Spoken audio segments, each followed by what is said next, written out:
नमस्कार दोस्तों, आज हम बात करेंगे एक ऐसे लीगल बैटल के बारे में जो दुनिया के सबसे बड़े टेक जायंट गूगल को लेकर है। गूगल का नाम तो आप सबने सुना होगा और आप सब यूज भी करते होंगे, लेकिन क्या आपको पता है कि गूगल पर मोनोपोली और कंपटीशन के रूल्स तोड़ने का इल्जाम लगा है। एक छोटी सी ब्रिटिश कंपनी फाउंडम ने गूगल के अगेंस्ट एक केस किया और आखिरकार सितंबर 2024 में गूगल का appeal European court of justice ने रिजेक्ट कर दिया और उन्हें 2.4 बिलियन यूरोस का फाइन भरने का ऑर्डर दिया। ये डिसीजन सिर्फ एक फाइन नहीं बल्कि डिजिटल मार्केट्स में फेयर कंपटीशन और यूजर के राइट्स को प्रोटेक्ट करने के लिए एक बड़ी जीत है। तो आज के इस वीडियो में हम ये समझेंगे कि ये केस क्या था, इसमें क्या टेक्निकल टर्म्स यूज हुई और इसका फ्यूचर पे क्या इम्पैक्ट होगा। सबसे पहले ये समझते हैं कि ये केस शुरू कैसे हुआ। फाउंडम एक ब्रिटिश प्राइस कंपैरिजन वेबसाइट थी जो 2006 में शुरू हुई थी। फाउंडम का काम ये था कि ये आपको अलग अलग ई कॉमर्स वेबसाइट्स के प्राइजेस कंपेयर करने की सुविधा देती थी। मतलब आप एक ही जगह पर अलग अलग दुकानदारों के प्राइजेस देख सकते थे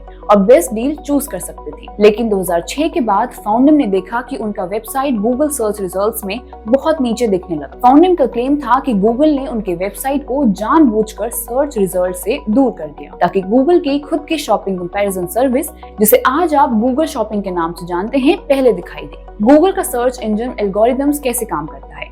जब आप गूगल पे कुछ भी सर्च करते हैं तो गूगल एक एल्गोरिथम के थ्रू डिसाइड करता है कि किस वेबसाइट को पहले दिखाना है और किसको नीचे। फाउंडिंग का कहना था कि गूगल ने अपने एल्गोरिथम्स को इस तरीके से चेंज किया कि उनके कॉम्पिटिटर्स का रैंक नीचे चला गया और गूगल का खुद का प्रोडक्ट टॉप पे आने लगा। इस प्रोसेस को सर्च बायस कहते हैं।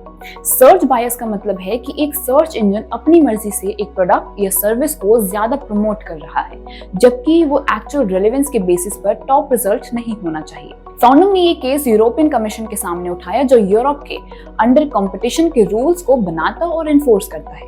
यूरोपियन कमीशन ने इस केस को इन्वेस्टिगेट किया और 2017 में गूगल पर 2.4 बिलियन यूरोस का फाइन लगाया, यानी लगभग 20,000 करोड़ का फाइन। कमीशन ने ये कहा कि गूगल ने अपने खुद के प्रोडक्ट्स को अनफेयर एडवांटेज दिए जिससे बाकी कंपनीज जैसे फाउंडम को अपने राइटफुल कस्टमर से बचा दिया गया। इसे कहते हैं एंटी कॉम्पिटिटिव बिहेवियर। ये केस सिर्फ इसलिए इम्पोर्टेंट नहीं था क्योंकि फाइन बढ़ा था, बल्कि इसलिए भी क्योंकि ये एक सिग्नल था कि बिग टेक कंपनीज को अपने बिजनेस प्रैक्टिसेस के लिए अकाउंटेबल होना पड़ेगा। गूगल ने अपने कॉम्पिटिटर्स के लिए मार्केट को ओपन नहीं रखा, जिससे इनोवेशन और कंज्यूमर चॉइस को नुकसान हुआ।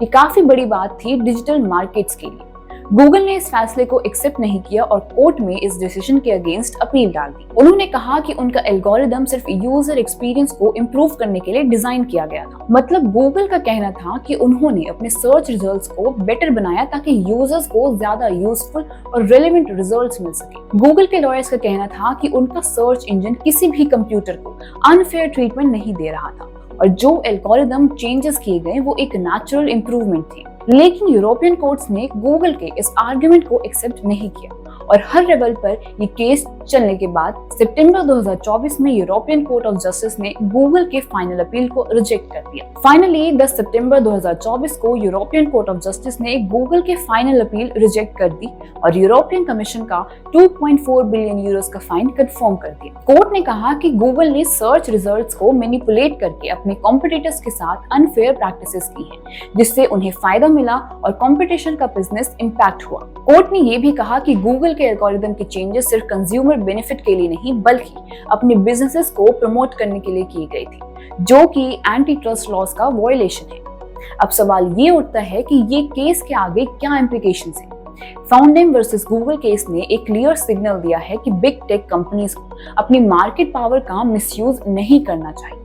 इस डिसीजन के बाद यूरोप में और भी टेक कंपनीज जैसे Amazon, एप्पल और फेसबुक के अगेंस्ट इन्वेस्टिगेशंस बढ़ने की उम्मीद है। ये केस दुनिया भर के रेगुलेटर्स के लिए एक वेकअप कॉल बन गया है कि वो डिजिटल मार्केट्स में फेयर कंपटीशन इंश्योर करें। जब गूगल जैसे टेक जायंट्स को भी अकाउंटेबल बनाया जा सकता है तो आगे चलकर और भी स्ट्रिंजेंट रेगुलेशंस बिग टेक पर लगाई जा सकती है। अगर ये ट्रेंड कंटिन्यू करता है तो इसका इम्पैक्ट पूरे डिजिटल इकोनॉमी पर होगा।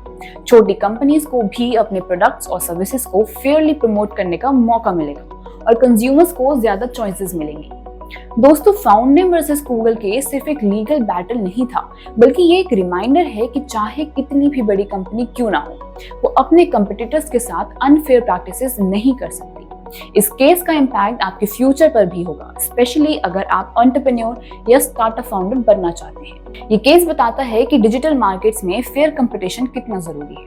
अगर एक छोटी कंपनी अपने इनोवेशन के थ्रू मार्केट में आए तो उसके लिए भी इक्वल अपॉर्चुनिटीज होनी चाहिए, बिना किसी बिग टेक कंपनी के इंटरफेरेंस के। इंडिया में आज कई यंग एंटरप्रेन्योर्स और स्टार्टअप्स उभर रहे हैं। अगर बिग टेक कंपनीज अपने कंपटीशन को डोमिनेट करके उन्हें नीचे दबा देंगे तो नए आइडियाज और इनोवेशंस को चांस ही नहीं मिलेगा।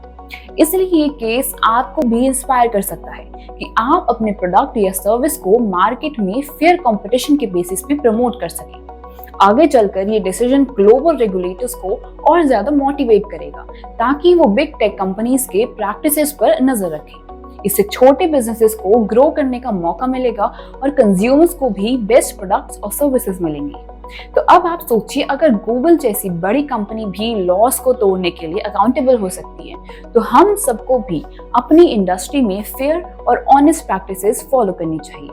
इस केस का डिसीजन फ्यूचर के एंटरप्रेन्योर्स के लिए एक एग्जाम्पल सेट करता है कि आपके आइडियाज और हार्डवर्क को दबाया नहीं जा सकता, चाहे कितनी भी बड़ी कंपनी आपके अगेंस्ट हो।